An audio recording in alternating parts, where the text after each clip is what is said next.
नमस्कार दोस्तों, दधिमती संस्कृत एजुकेशन में आपका स्वागत है।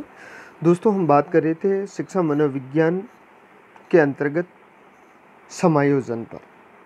समायोजन पे हमने पिछले वीडियो में चर्चा कर ली थी, और यदि आपने वो वीडियो नहीं देखा है तो मैं इससे पहले जो भाग 1 है उसका लिंक इस वीडियो के डिस्क्रिप्शन में दे दूँगा। आप वहाँ जाकर के क्रमबद्ध तरीके से पहला और दूसरा वीडियो देखें, ताकि समायोजन आपको जो है अच्छी तरीके से समझ में आ जाए। व्यक्ति जब दुश्चिंता, तनाव, भगनाशा आदि से अपने मन को उद्वेलित करता है, उसका मानसिक संतुलन बिगड़ता है, तब वह समाज में अपने आप को एडजस्ट करने का प्रयास करता है। चाहे वह बालक हो, चाहे वह वृद्ध हो, चाहे वह प्रौढ़ हो, चाहे किशोर हो, कोई भी हो, वह किसी न किसी तरीके से अपने आप को समायोजन करने का प्रयास करता है। हमने एडजस्टमेंट की परिभाषाएं देखी और उसके तरीके पढ़ रहे थे, जिसमें हमने दुश्चिंता, भगनाशा आदि, प्रतिगमन आदि हम इनसे पे चर्चा कर चुके हैं। आज हम उससे आगे विस्थापन पे चर्चा करेंगे।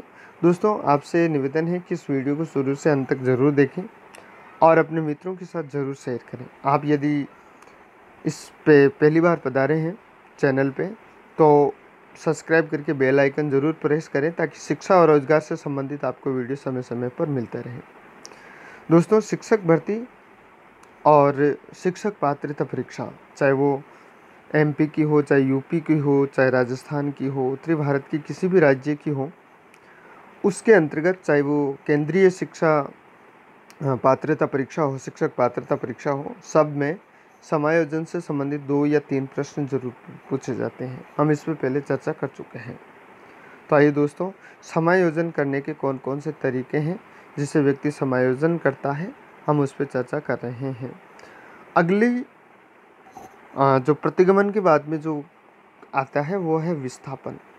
विस्थापन का अर्थ होता है किसी ऐसी जो उसके साथ जो घटना घटित हुई है, जो घटित व्यक्ति है, उस घटना को या उस जो भी उसके साथ कार्य किया गया है, उस कार्य को दूसरी जगह स्थापित कर देना, दूसरों के साथ उसी सेम वैसा ही व्यवहार करना और अपने आप को तनाव से दूर कर लेना।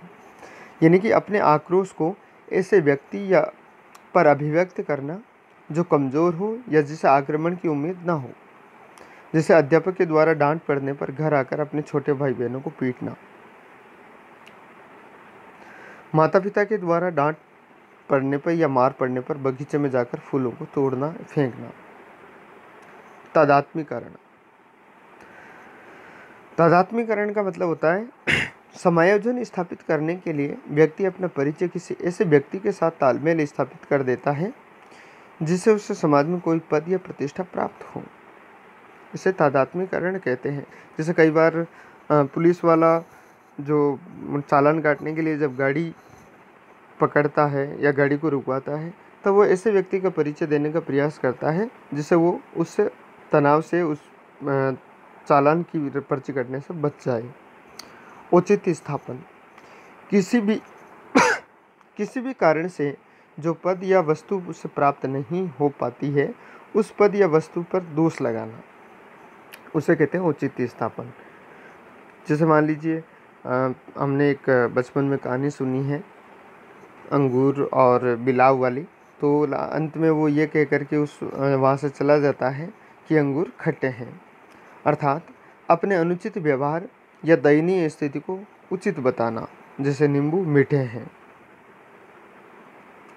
उदाहरण, नौकरी में सफलता नहीं मिल पाने पर व्यक्ति कहता है कि इस नौकरी में क्या रखा था जिसके लिए मैं उचित रूप से प्रयास करता, यह अंगूर खट्टे हैं।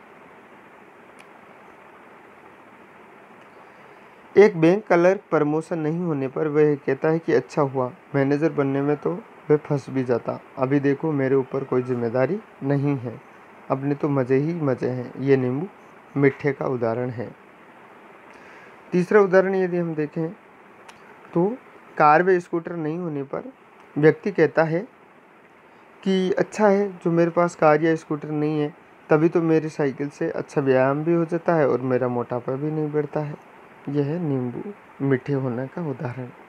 यानी कि औचित्य स्थापन का ये उदाहरण है।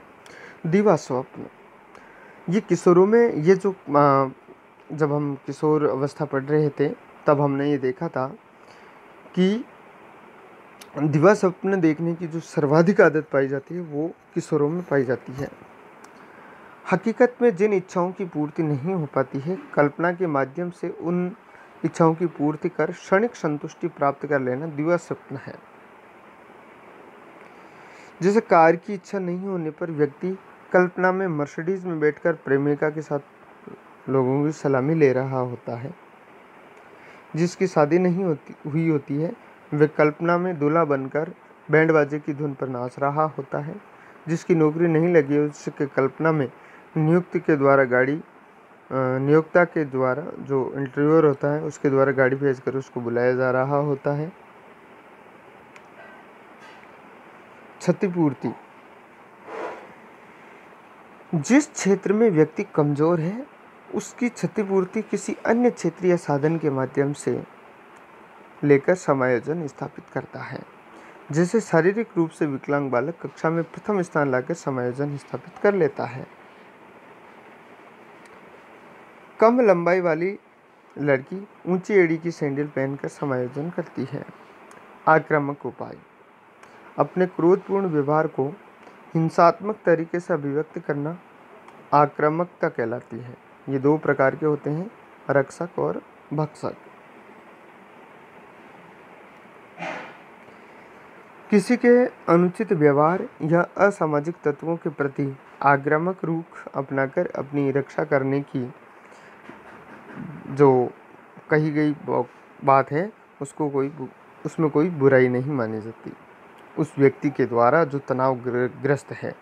लेकिन अनावश्यक रूप से किसी को चोट पहुंचाना, उसका शोषण करना उचित नहीं है, क्योंकि क्रोध के वशीभूत व्यक्ति दूसरों का ही नुकसान नहीं करता अपितु खुद का भी नुकसान कर बैठता है। तो ये रक्षक और भक्षक के रूप में यह आक्रामक उपाय है और वो अपने आप को समायोजित करता है। तो दोस्तों ये समायोजन करने के कुछ तरीके थे।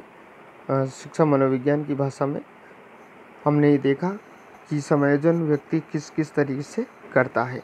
अगले वीडियो में हम समायोजन के आगे जो अधिगम आदि है, अधिगम करता है, उस पर सीखने के जो उपाय हैं हम उस पर चर्चा करेंगे। मिलते हैं अगले वीडियो में, तब तक के लिए जय हिंद जय भारत। आप इस वीडियो को लाइक और शेयर जरूर करें। धन्यवाद।